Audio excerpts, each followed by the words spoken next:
aí, gente, hoje a gente tá de cara nova, ó, super chique, hein? Fala sério, que é isso, hein? Ó, só evolução, hein? Só evolução, hein? Ó, gente, hoje a gente vai falar sobre esse tema e é um tema muito importante, uma característica da biologia. Você fala de biologia, você pensa em evolução. E aí a gente trouxe essa imagem super famosa para começar a nossa reflexão sobre evolução. Olha só que imagem mais mentirosa. Que imagem mais mentirosa. Meu povo, vocês não podem na vida de vocês acreditar nisso daqui, porque isso daqui é uma mentira, tá? Isso daqui é uma mentira. Olha ali, um macaquinho ali, aí foi evoluindo, evoluindo, virou homem. Pelo amor de Deus, cara. Olha lá, é por isso que o Huawei fica daquele jeito ali, ó. Aí, ó, não tem como o cara se revolta. E o tá de brinquedo with me, cara, que isso? Tá me colocando a evolução desse jeito para todo mundo ver? Ê, palhaçada, cara, que é isso? E isso daqui, ó, é a nossa verdadeira evolução. A verdadeira evolução das espécies, ela se dá desse jeito. Então, antes de começar a correção desses exercícios, a gente trouxe isso para vocês nunca mais esquecerem. E toda vez que vocês virem esse tipo de imagem, lembre-se do Huawei, que ficou muito pistola com a evolução desse jeito aí, tá bom? Então, gente, olha, a evolução ela é dada nesse formato, isso aí a gente chama de cladograma, tá? Não precisa guardar esses nomes, é só para vocês terem essa consciência. Então, a evolução ela se deu dessa forma, é uma árvore que se ramifica muito, muito, muito, muito. Isso daqui é só um resumo até a chegada da nossa espécie, que é o Homo sapiens sapiens, né? E aí a gente tem aí infinitos ancestrais comuns, com os chimpanzés, gorilas, orangotangos e aquele primeiro ancestral que é aquele em comum com todos, mas a gente não evoluiu do macaco. Quando falarem isso, saibam e lembrem-se desse cladograma. Os seres humanos não evoluíram do macaco.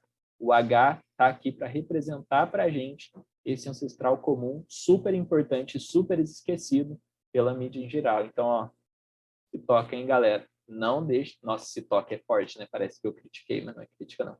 Mas então, ó, fiquem atentos a isso, tá?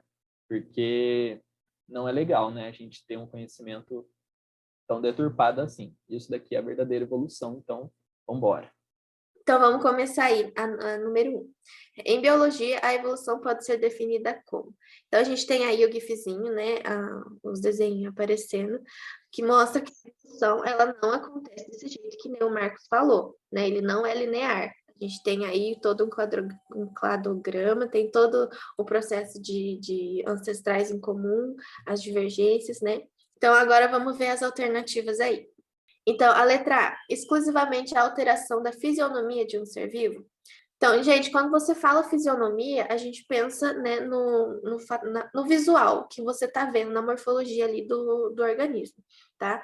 Quando a gente fala em evolução, não é exclusivamente esse aspecto que é modificado, tá? A gente tem aí fatores genéticos, né? Também tem fatores morfológicos que vão se alterando aí, mas não é exclusivamente a aparência do indivíduo, tá? Agora, B, modificação e adaptação das espécies ao longo do tempo. É exatamente isso que acontece.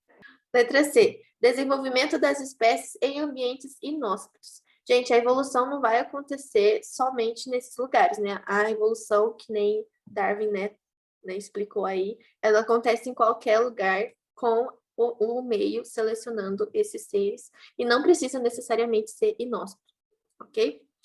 Letra D, transformação da composição química de um ser vivo.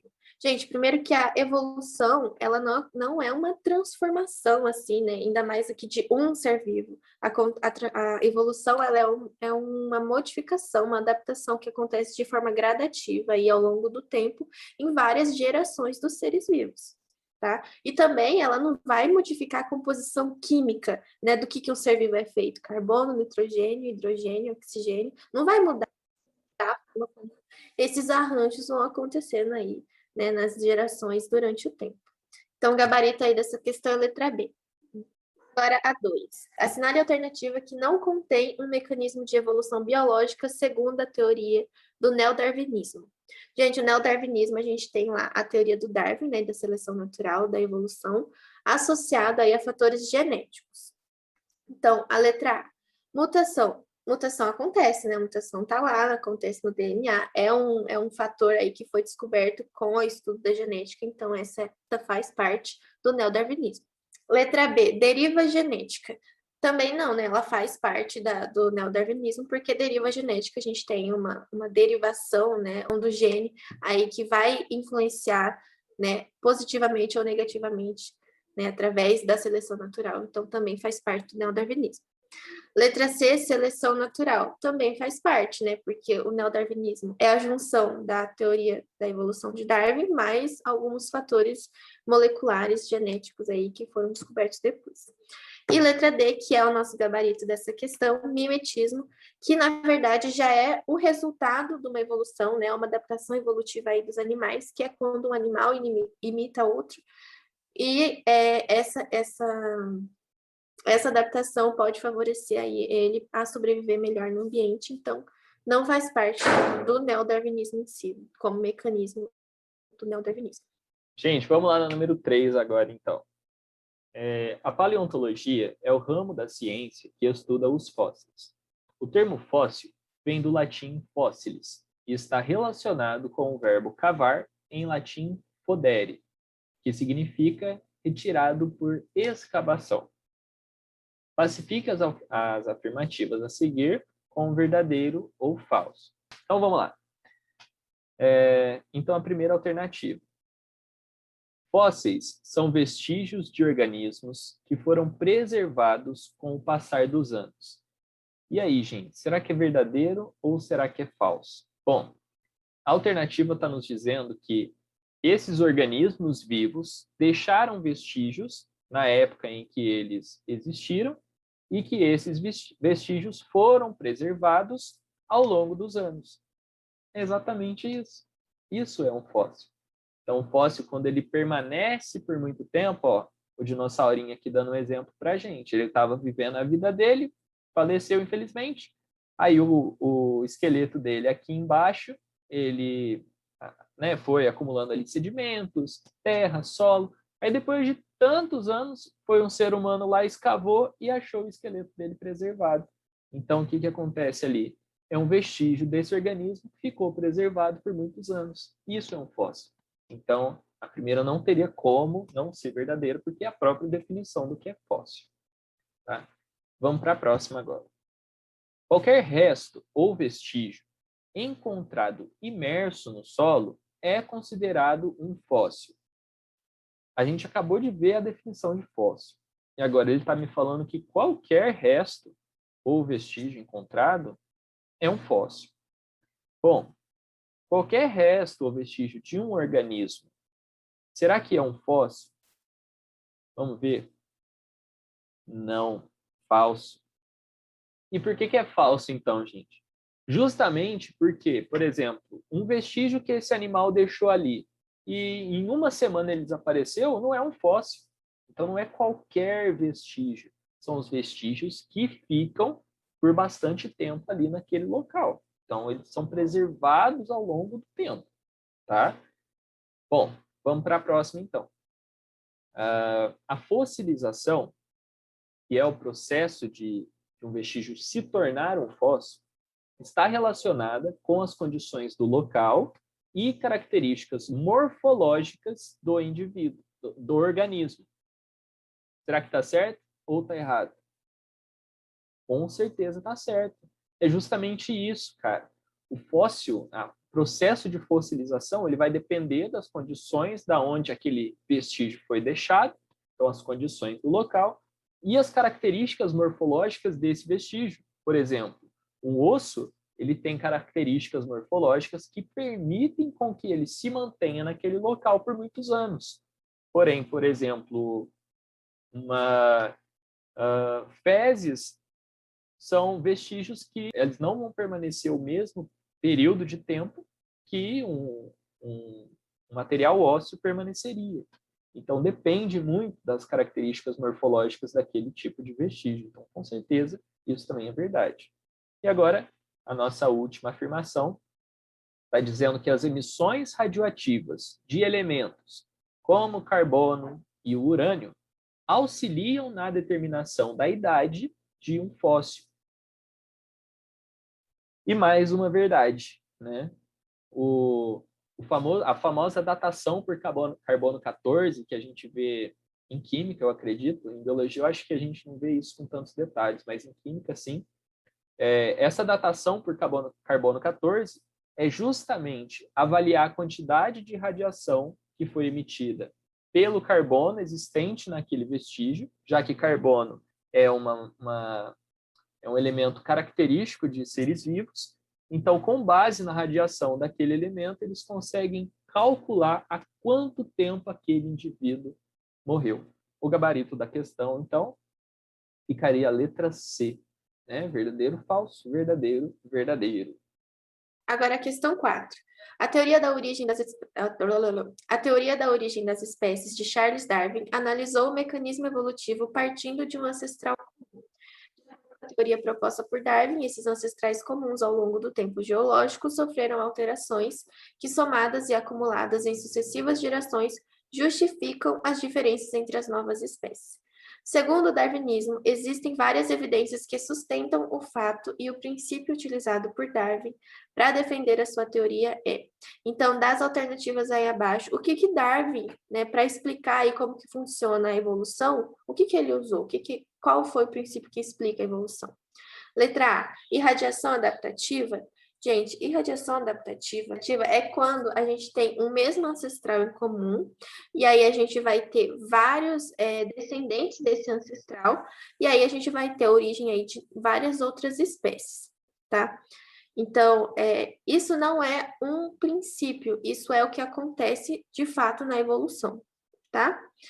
Aí, letra B, seleção natural. Essa é a resposta certa, né? Que Darwin explica que as mudanças que acontecem nos indivíduos durante o processo de evolução acontece por causa da seleção natural, né? De como o meio vai selecionar essa característica de modo positivo ou negativo.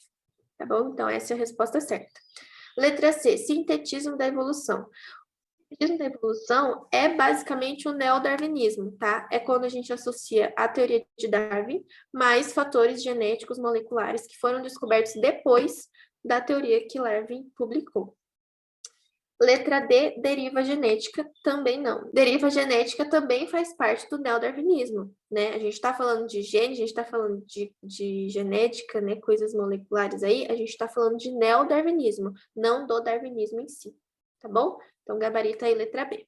Gente, questão número 5, a última para fechar agora da Unesp. É uma questão dissertativa, né? Para você escrever. E considere as seguintes afirmações. Essa questão é muito legal. A primeira afirmação está falando o seguinte: o gafanhoto é verde porque vive na grama. E a segunda afirmação está falando que o gafanhoto vive na grama porque é verde. E aí, gente, o que vocês acham, hein? Antes de ir para a questão, né? O que vocês acham? O gafanhoto é verde porque vive na grama ou o gafanhoto vive na grama porque é verde? Enquete aí, ó. 1 ou 2, Instagram. 1 ou 2, vote aí. Então vamos lá. Na sua opinião, qual afirmação seria atribuída a Darwin e qual seria atribuída a Lamarck? Justifique a sua resposta. Bom, o Darwin, todo mundo conhece. É esse senhor simpático assistindo um filme, comendo uma pipoca no cinema. O Lamarck seria um outro evolucionista que elaborava também teorias para a evolução, para tentar entender e desvendar os mistérios da evolução, que tinha um pensamento diferente do Darwin, né? Vocês já devem ter visto o Lamarck com a Simone também. E agora a gente tem que atribuir uma frase a um e a outra frase no outro, né? Esse daqui é o nosso querido menino gafanhoto que está desafiando você aí, ó. E aí, bonzão? Vamos ver se é o bom mesmo. Você manja dos Paranauê ou não. Gente, então vamos lá. Vamos mostrar para esse gafanhoto aí quem é que manda no pedaço. Número 1, o gafanhoto é verde porque vive na grama. É uma frase atribuída ao nosso queridíssimo... Tananana. Quem falou Lamarck acertou. Por quê? O gafanhoto é verde porque vive na grama. Ou seja, nessa frase, a gente condiciona a grama como se ela forçasse o gafanhoto a se tornar verde. Então, o gafanhoto está levando a vida dele lá de boa, aí ele olha a grama e fala assim, a grama é verde, eu também preciso ser. E aí ele fica verde. Não é isso que está falando? Ó. O gafanhoto é verde porque ele vive na grama. Então, de tanto gafanhoto ir lá na grama, ele ficou verde. Certo? É isso que o Lamarck defendia. Tá? O Lamarck ele acreditava que os indivíduos eles alteravam as suas formas, eles alteravam a sua morfologia dependendo do ambiente onde eles viviam. Então, por exemplo, para ele é o clássico exemplo da girafa. Existem girafas numa população e as folhas de uma determinada árvore estão muito altas. Como que a girafa se adaptou para que elas pudessem comer aquelas folhas? Elas foram esticando o pescoço até que elas conseguissem alcançar essas folhas e por isso que o pescoço da girafa é tão grande. Então, o indivíduo encontra uma dificuldade e ele se força a adaptar-se nessa dificuldade. Isso é a teoria lamarquista do gafanhoto aqui no caso, tá? E do Darwin. O que acontece? A segunda afirmação, consequentemente a do Darwin, quem respondeu 2 acertou, o gafanhoto vive na grama porque é verde. Ou seja, a gente parte do princípio de que existia uma população de gafanhotos. Nessa população, nós tínhamos gafanhotos verdes, nós tínhamos gafanhotos verdes escuros, verdes claros, amarronzados, enfim, com outras cores.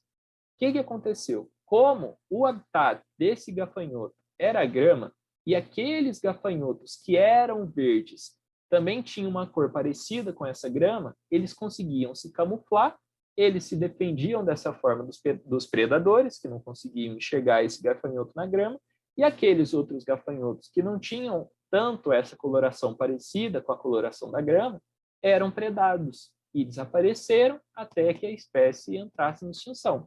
As espécies que tiveram a cor verde, as espécies que tinham a cor verde, elas se adaptaram melhor ao ambiente. E esse é o princípio da seleção natural. O indivíduo ele não se força a se adaptar no meio, mas o meio é que oferece condições que determinados indivíduos, para eles vai ser uma condição favorável, para outros não vai ser favorável. Então, o gafanhoto vive na grama porque ele é verde. Ele é verde, a grama é verde, ele se camufla, a espécie dele tem mais propensão de continuar do que as outras espécies. Beleza? Então, isso era muito assim, basicamente, né, a teoria da evolução do Darwin.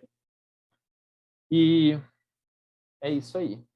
Gente, então, mais uma vez, encerramos a correção dos 5, foram 5, né? Dos 5 exercícios dessa semana do PET. E fica mais uma vez o convite para vocês se aprofundarem um pouco mais nesse conhecimento sobre evolução, se ficou alguma dúvida conceitual, né, que vocês ficaram durante as aulas, não fiquem com dúvidas, não fiquem com dúvidas, por favor, tirem suas dúvidas. Não fiquem com dúvidas, gente, sério. Porque quando você tem dúvida, você não aprende, né? E a gente está aqui para tentar ajudar vocês com isso. Então, ó, mais uma vez, o convite para vocês, bora conhecer mais ainda sobre evolução. Vai ficar aqui um link na descrição, de novo, tá? Com uma videoaula super legal e mais um formulário de exercícios, tá? Para vocês fazerem ao longo do dia. Gente, o dia tem 24 horas. Vocês dormem 8 horas. Olha o tanto que sobra. Vocês fazer 4 exercícios, por favor, né? Eu acho que isso daí vai ser muito importante e eu espero que vocês façam, tá? Então, fica aqui mais um convite, mais uma vez, né? E aqui, nossas redes sociais também vão estar na descrição do vídeo, né? Lembrando aí mais uma vez, para vocês seguirem lá, acompanharem, né? Tá muito legal. E também não esqueçam de entrar no grupo do WhatsApp, a gente tem o nosso contato lá, né, para vocês tirarem as dúvidas, as dificuldades aí nos exercícios, né? Se quiser também comenta aqui no YouTube alguma dúvida, deixa aí no comentário, né? Que pode ser dúvida de mais pessoas. E é isso, gente. Então é isso, gente. Até o próximo vídeo que a gente vai postar. Até mais e tchau.